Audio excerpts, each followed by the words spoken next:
महाराष्ट्र की राजनीति में बड़ी पहचान रखने वाले एकनाथ शिंदे ने नई सरकार में डिप्टी सीएम पद की कमान संभाल ली है।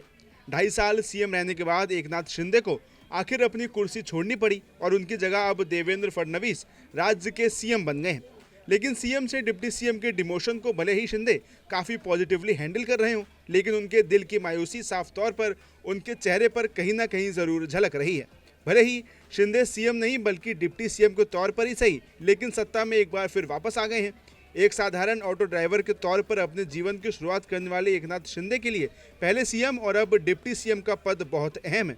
ऐसे में आज के इस वीडियो में एकनाथ शिंदे के राजनीतिक सफर के बारे में आपको बताते हैं, जिससे वे एक साधारण व्यक्ति से राज्य का एक जाना माना चेहरा बन गए। तो आपको बता दें कि एकनाथ शिंदे का जन्म एक मराठा परिवार में 9 फरवरी 1964 को सतारा जिले की महाबलेश्वर तहसील स्थित दारे ताऊ गांव में हुआ था। जल्दी उनका परिवार रोजी रोटी की तलाश में ठाणे आ गया। यहीं युवा शिंदे की ज़्यादातर पढ़ाई लिखाई हुई, लेकिन ये सिलसिला बहुत आगे तक नहीं चला। परिवार की माली हालत बेहतर करने के लिए शिंदे ने 11वीं के बाद पढ़ाई छोड़ दी और ऑटो चलाना शुरू कर दिया। हालांकि पढ़ाई का ये सिलसिला 2014 में उन्होंने वापस शुरू किया और फिर ग्रेजुएशन किया। लेकिन जीवन की इन तमाम उधेड़-बुन में भी उनका रुझान 80 के दशक की शुरुआत से ही राजनीति की तरफ होने लगा था। वो दौर श्रमिकों के आंदोलन का था, तो यहीं से शिंदे ने अपनी राजनीति की शुरुआत की। लेकिन दूसरी तरफ मुंबई क्षेत्र में शिवसेना तेजी से पैर पसार रही थी और ठाणे में इस कवायद का नेतृत्व कर रहे थे आनंद दिघे। जानकारी के मुताबिक दिघे की मार्गदर्शन में शिंदे की शिवसेना में एंट्री हुई और वे किसान नगर के शाखा प्रमुख बन गए। अगले कुछ सालों में उन्होंने दिघे के साथ मिलकर ठाणे में शिवसेना को मजबूत किया। महाराष्ट्र में तेजी से उभरी शिवसेना 1995 में सरकार बनाने में कामयाब रही। 1997 में शिंदे को ठाणे नगर निगम में शिवसेना का प्रत्याशी बनाया गया और जीतकर वो पहली बार पार्षद बने। लेकिन जिसकी उंगली पकड़कर शिंदे ने राजनीति सीखी थी, सन 2000 में उनका देहांत हो गया। दिघे के निधन के बाद शिंदे का कद शिवसेना में बढ़ता चला गया।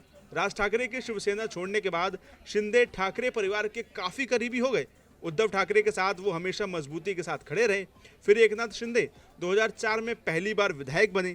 वो कोपरी पंचखाड़ी विधानसभा सीट से जीतकर विधानसभा पहुंचे। पहली जीत के बाद एकनाथ शिंदे ने लगातार 2009, 2014 और 2019 में जीत दर्ज की और विधायक बने। वहीं फिर 2022 में शिंदे ने अपने जीवन के सबसे अहम फैसलों में से एक लिया। वहीं इसी के साथ फिर 2022 में शिंदे ने अपने जीवन के सबसे अहम फैसलों में से एक फैसला लिया और उद्धव ठाकरे से बगावत कर अपने समर्थकों के साथ एक और शिवसेना बना ली और बीजेपी से गठबंधन कर सरकार के शिखर पर राज्य के सीएम बन बैठे। उसके बाद उन्होंने लंबी लड़ाई लड़कर खुद को असली शिवसेना साबित कर दिया। इसके बाद शिंदे ने 2.5 साल सीएम पद पर दमदार काम किया और 2024 चुनाव में महायुति की धमाकेदार जीत के बाद शिंदे अब बीजेपी की अगुवाई वाली सरकार में डिप्टी सीएम बन गए हैं। नमस्कार, मैं हूं मानक गुप्ता।